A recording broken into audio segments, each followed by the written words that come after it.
انسان کے اندر دونوں سسٹم ہیں، فَأَلْهَمَهَا فُجُورَهَا وَتَقْوَاهَا، یہ دونوں نظام لے کے چلتا ہے۔ اسلام کو سیکھنا پڑتا ہے،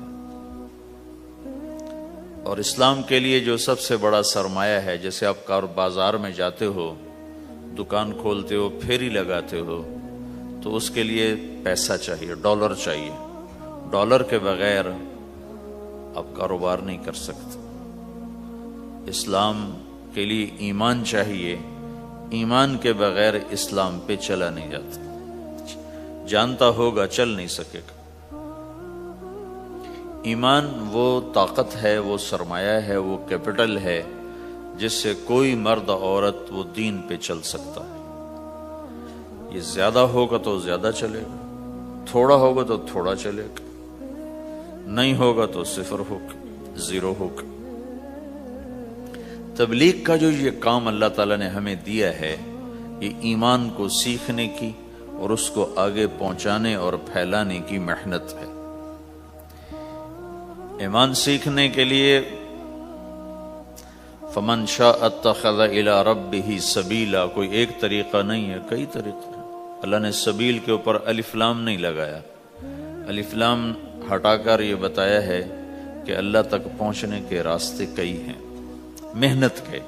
راستہ تو ایک ہے اسلام، اس پر آنے کی جو محنت ہے اس کے راستے مختلف ہیں۔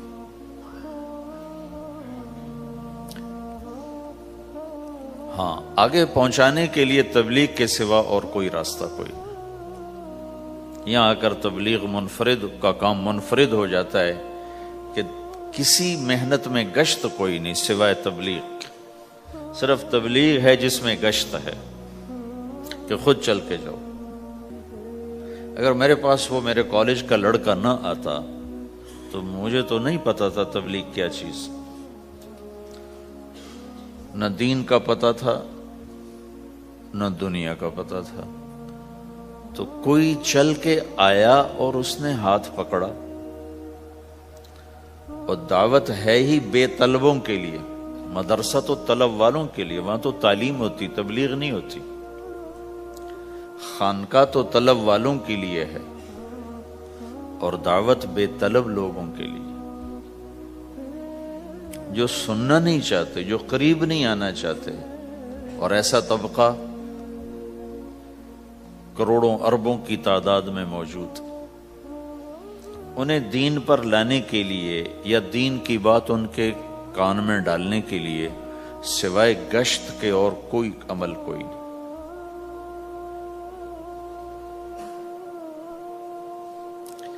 میں پشاور گیا تو جماعت میں انہوں نے کہا جی یہاں ایک وکیل صاحب ہیں، تبلیغ والوں کو بہت گالیاں دیتے ہیں، شکل دیکھتے ہی گالیاں دینا شروع کرتے ہیں۔ آپ کے علاقے کے؟ آپ کے علاقے کے؟ میں کہا اچھا ملاؤ۔ پشاور میں رہتا تھا، وکالت کرتا تھا، میرے علاقے کا میاں چنو ایک چھوٹا سا ٹاؤن ہے وہاں کا تھا، میں اس کے قریب تلمبا ایک چھوٹا سا ٹاؤن ہے میں وہاں۔ تو جب ہم ان کے دروازے پر گئے اور نوک کیا تو دروازہ کھلتے ہی انہوں نے وہی کام شروع کر دیا، دیکھتے ہی۔ اور کہا میں نے تمہیں کتنی دفعہ کہا ہے، وہ جو مقامی، کہ تبلیغ والوں کو میرے دروازے پر مت لایا کرو۔ تو اب بتاؤ، میں اگر یہ تبلیغ کے رگڑے نہ لگے ہوتے تو میں تو 2 تھپڑ اس کے منہ پہ مارتا، یا مفتی صاحب کی طرف فتویٰ سناتا، تو اسلام سے خارج ہو گیا ہے، توبہ کر۔ میں نے اس سے کہا بھائی میں تو تبلیغی بن کے آپ کے پاس نہیں آیا،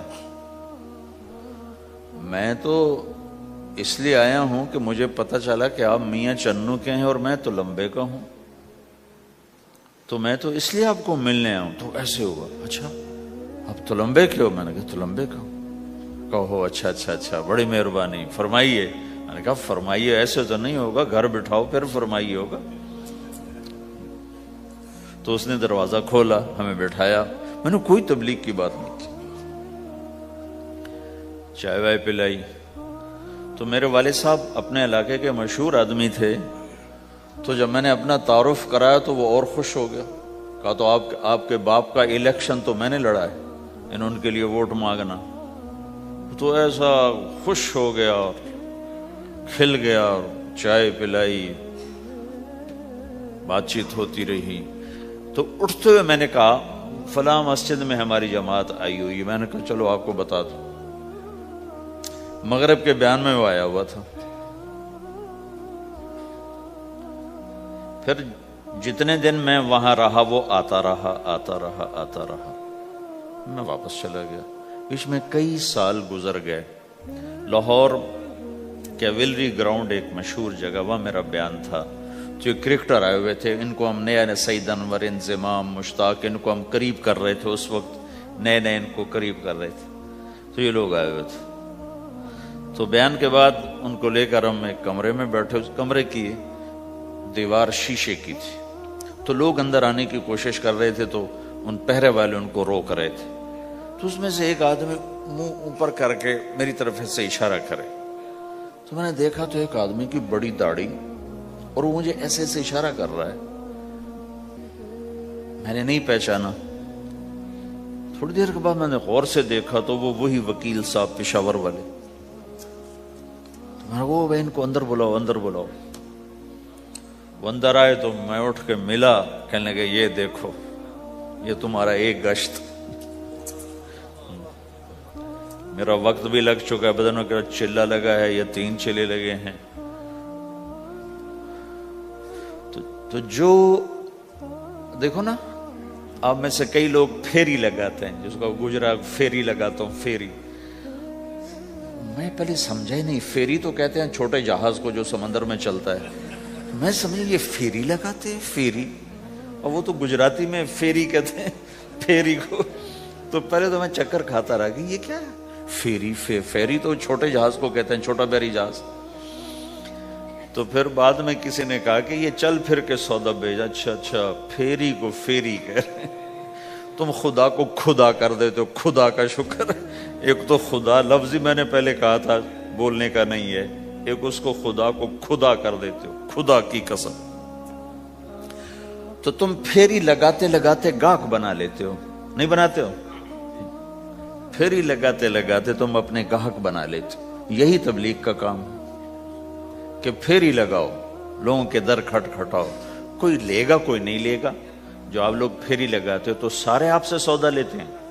نہیں لیتے، کوئی لیتا ہے کوئی نہیں لیتا، لیکن آپ جاتے رہتے ہو، جاتے رہتے ہو، جاتے رہتے ہو، جاتے رہتے ہو، آہستہ آہستہ آپ اپنا اتنا کام کر لیتے ہو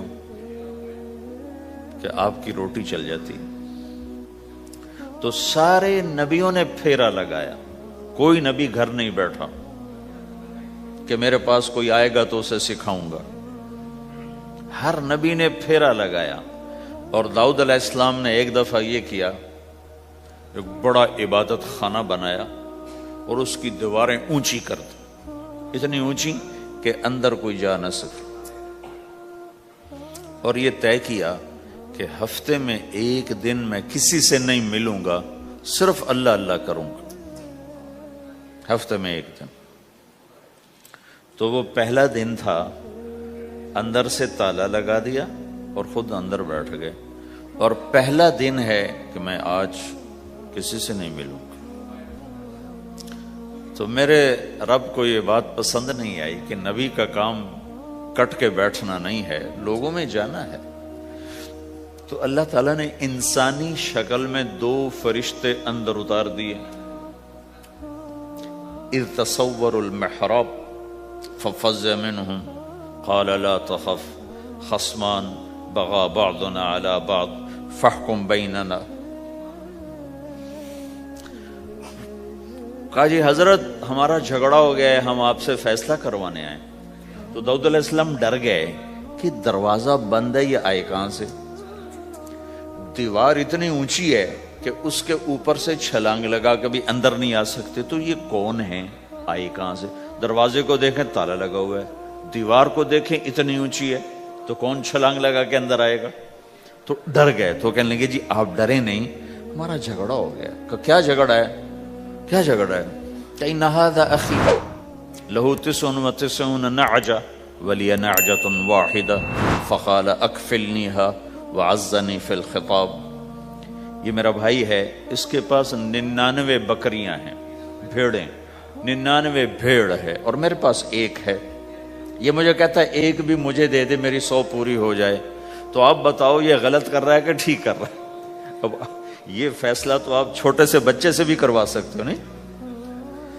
یہ تو لطیفہ سا بن گیا، داؤد علیہ السلام کے لیے لطیفہ بن گیا کہ ایک آدمی کہتا ہے جی میرے پاس 99 ہے، تیرے پاس ایک ہے، تو ایک مجھے دے دے، میری 100 ہو جائیں. تو داؤد علیہ السلام سوچ میں پڑ گئے یہ چکر کیا ہے. تو ایک دم ان کو خیال آیا کہ یہ تو میرے رب نے مجھے پیغام بھیجا ہے کہ داؤد تجھے بندوں کو دعوت دینے کے لیے بھیجا ہے، مصلی پر بیٹھنے کے لیے نہیں بھیجا.